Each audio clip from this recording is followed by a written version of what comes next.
আর আজকে যা তুলনা করে ৭১-এর সাথে ২৪, তারা কি স্বাধীনতার যুদ্ধ দেখেছে? তারা জানে মুক্তিযোদ্ধারা কী কষ্ট করেছে? আজকে যতই দাবাতে চেষ্টা করুক, আওয়ামী লীগ ভেসে আসে নাই। আওয়ামী লীগ কোনো পরগাছা না, আওয়ামী লীগ কোনো জেনারেলের পকেট থেকে বের হয়নি বা কোনো পাতা করণী ঘুটে করণী দ্বারা করা হয়নি। আওয়ামী লীগ এই দেশের মাটি মানুষের সংগঠন। আর আপনারা দেখেন এই সমন্বয় বৈষম্যহীন বলে আজকে এমন বৈষম্য সৃষ্টি করেছে যে সমন্বয়ক বলেছে যে আমার পকেটে ২,০০০ টাকা নাই, সে এখন কত দামি গাড়ি চড়ে। যার বাবা তাকে পড়ানোর খরচ দিতে পারে না, এখন তার বাপদাদা জমিদার হয়ে গেছে। তা বৈষম্যটা কারা সৃষ্টি করছে? বৈষম্যহীনে নামে বৈষম্য সৃষ্টি করে আর মানুষ হত্যা করে আওয়ামী লীগকে শেষ করবে। ছাত্রলীগ ব্যান্ড, আওয়ামী লীগকে ব্যান্ড করতে হবে। কেন? আওয়ামী লীগ অপরাধটা কী করেছে? আওয়ামী লীগ দেশের স্বাধীনতা এনে দিয়েছে, আওয়ামী লীগ অর্থনৈতিক মুক্তি দিয়েছে, আওয়ামী লীগ ঘরে ঘরে বিদ্যুৎ দিয়েছে, আওয়ামী লীগ ঘরের দরজায় চিকিৎসা সেবার ব্যবস্থা করেছে, আওয়ামী লীগ এদেশের গরিব মানুষের জন্য বয়স্ক ভাতা, বিধবা ভাতা, প্রতিবন্ধী ভাতা দিয়েছে। আওয়ামী লীগ ছাত্রছাত্রীদের শিক্ষার জন্য মায়ের নামে আমরা প্রাইমারি শিক্ষার্থীদের জন্য টাকা পাঠাই, বৃত্তি উপবৃত্তি দেই, উচ্চ শিক্ষায় আমরা বৃত্তি উপবৃত্তি দিই। মানুষের জীবনের যে মৌলিক চাহিদা, প্রত্যেক চাহিদাটাই তো আমরা পূরণ করছি।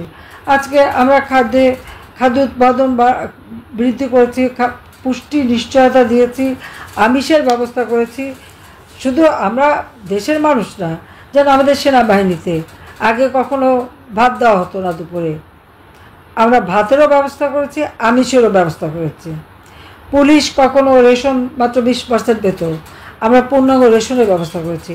অবসরপ্রাপ্ত সেনা যারা, তারা যে একসময় রেশন নিত, আনা নেওয়া যাওয়া খরচ তাদেরই দাবির পরিপ্রেক্ষিতে তাদের টাকা, সেই টাকার অঙ্ক আমি বাড়িয়ে দিচ্ছি। এই জুলাই মাস থেকেই কিন্তু তাদের পেনশনের টাকা আমরা বাড়িয়ে দিয়েছি, রেশনের টাকা বাড়িয়ে দিয়েছি, যাতে জিনিসের দাম বেড়ে গেছে সেই জন্য। তাছাড়া 1 কোটি পরিবারের জন্য মাত্র 30 টাকা কেজিতে চাল এবং স্বল্পমূল্যে ডাল, তেল, চিনি কিনতে পারে। সেইভাবে টিসিবি দ্বারা 1 কোটি পরিবারের জন্য আমরা স্পেশাল পারিবারিক কার্ড করে দিয়েছি, যার মধ্য থেকে মানুষ সস্তায় জিনিস কিনতে পারবে, নিম্নবিত্ত বা ফিক্সড ইনকাম তারা কিনতে পারবে।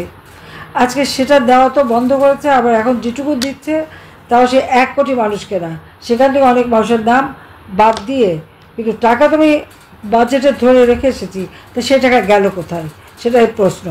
এইভাবে মানুষকে তারা শোষণ করছে, খুন করছে। কাজে সব খুনের দায়িত্ব ইউনূসকে নিতে হবে। মিথ্যা মামলা দিয়ে হয়রানি, আমাদের জেলখানায় আমাদের প্রায় 60-70 হাজার নেতাকর্মীকে কারাগারে নিক্ষেপ করেছে। প্রায় 5 লক্ষ আওয়ামী লীগ নেতাকর্মী, 14 দল সহ মুক্তিযোদ্ধা আসামি। এই সমস্ত মামলা প্রত্যাহার করতে হবে এবং আমরা যেন স্বাধীনভাবে রাজনীতি করতে পারি সেই সুযোগ দিতে হবে। 2024 সালের আন্দোলন এটা কোটা আন্দোলনের নামে, বৈষম্য বিরোধী আন্দোলনের নামে চরমভাবে মানুষকে ধোঁকা দেওয়া হয়েছে। আজকে আপনারা দেখেছেন যে দরগা শরীফ, পীর ওলামা মাশায়েখ তাদেরকে কিন্তু ছাড়ছে, এই দরগা শরীফ ভেঙে দিচ্ছে, বুলডোজার দিয়ে ভেঙে দিচ্ছে। মসজিদ, মন্দির, পেগোডা, গির্জা, কোনো জায়গায় কোনো ধর্মের লোক এদের হাতে শান্তিতে নেই।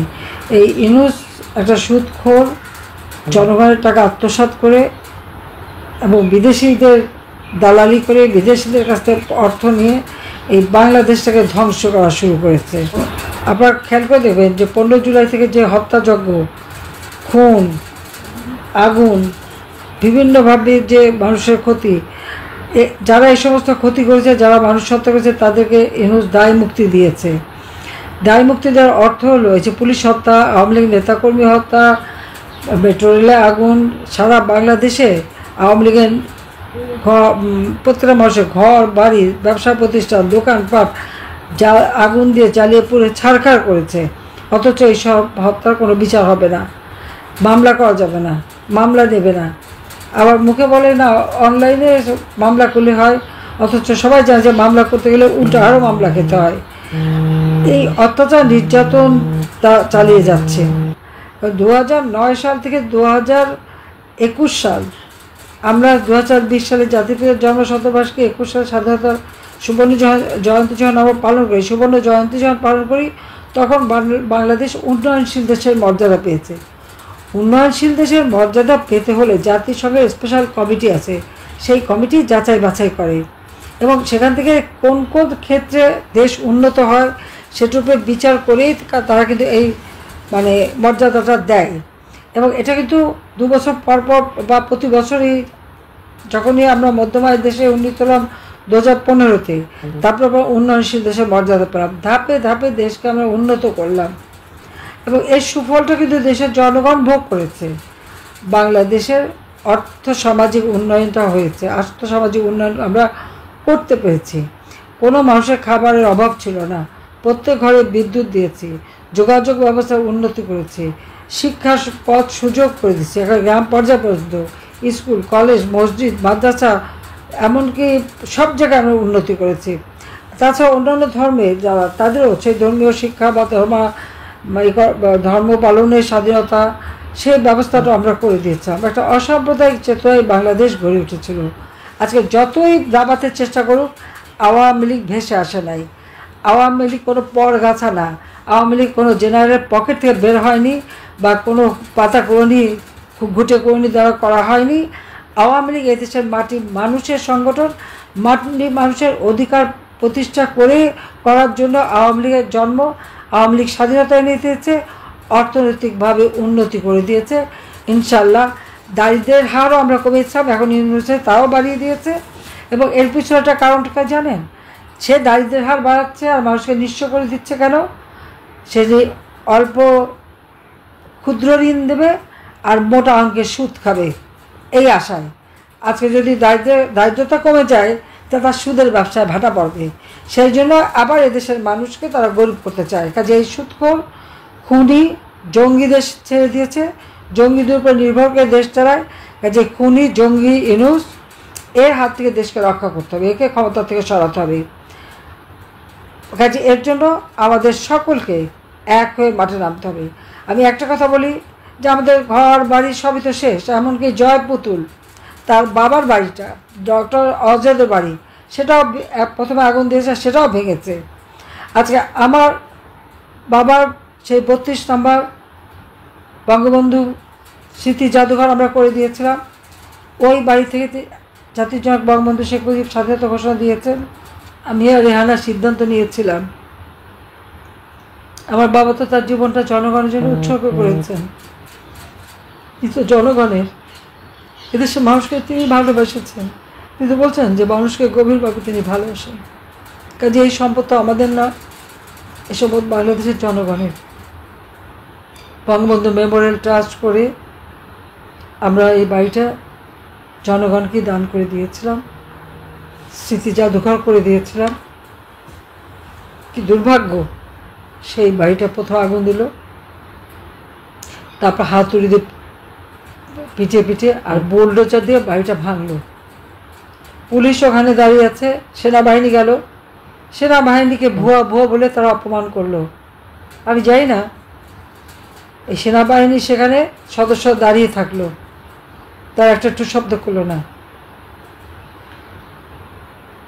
যে সশস্ত্র বাহিনী বাংলাদেশের স্বাধীনতা সার্বভৌমত্ব রক্ষা করবে, তাদেরকে যদি এই বাংলাদেশের কোনো নাগরিক এভাবে অপমান করে ভুয়া আখ্যা দেয়, তার মানে কি আমাদের স্বাধীনতা সার্বভৌমত্ব কার কাছে থাকবে, কীভাবে রক্ষা হবে?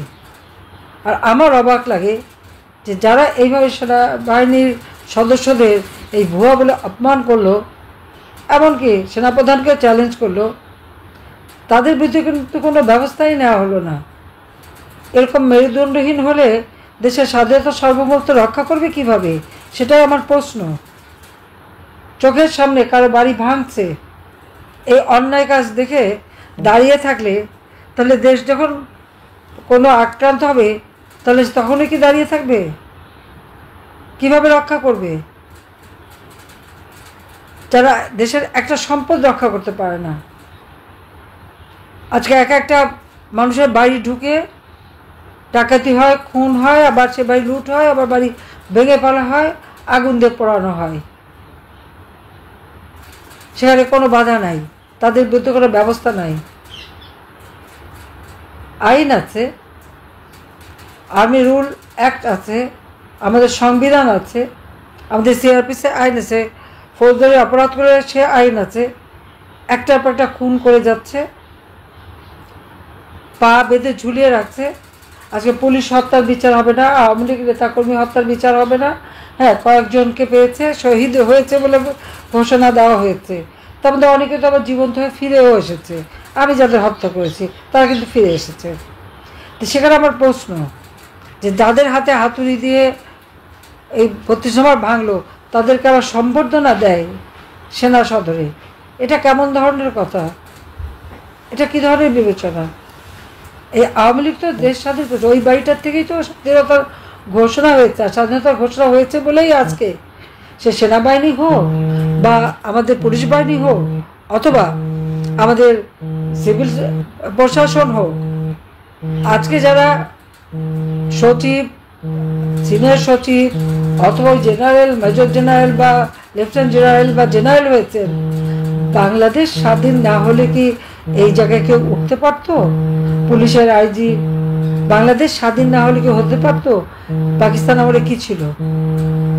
সেনাবাহিনীতে মেজর পর্যন্ত উঠতে পেরেছে মোটে একজন কর্নেল, আর সচিব বাঙালি, ও পর্যন্ত যেতেই পারতো না। যুগ্ম সচিব কয়জন ছিল সে হিসাব আমি অনেকবার দিয়েছি, লাগলে আবারও দিতে পারবো। জাতিপিতা 6 দফা দেওয়ার পর আর দেশ স্বাধীন হওয়ার পরেই তো এই সুযোগটা এসেছে। আজকে তাকে অপমান করা হয়, এমনকি সমস্ত স্মৃতি মুছে ফেলা হচ্ছে, কোনো ডকুমেন্টই রাখা হবে না। বঙ্গবন্ধুর স্মৃতি মুছে ফেলা, তার সমস্ত কাজের ডকুমেন্ট নষ্ট করা, তার মানে কি বাংলাদেশের স্বাধীনতার সব ইতিহাসই মুছে ফেলে দেওয়া। এরা কারা? তার মানে এরা পাকিস্তানের পা তলে থাকতে চায়, ওই বুটের লাথি খেতেই তাদের পছন্দ। যখন পাকিস্তানিদের বুটের লাথি খাওয়াতো ওটা তাদের ভালো লাগতো। কিন্তু এদের হাতে আমাদের স্বাধীনতা, সার্বভৌমত্ব ভারত দেশের মানুষের জীবন মান উন্নত হবে না, কারণ এরা তো মানুষও চায় না, এরা তো ধ্বংসের লীলায় নেমে গেছে।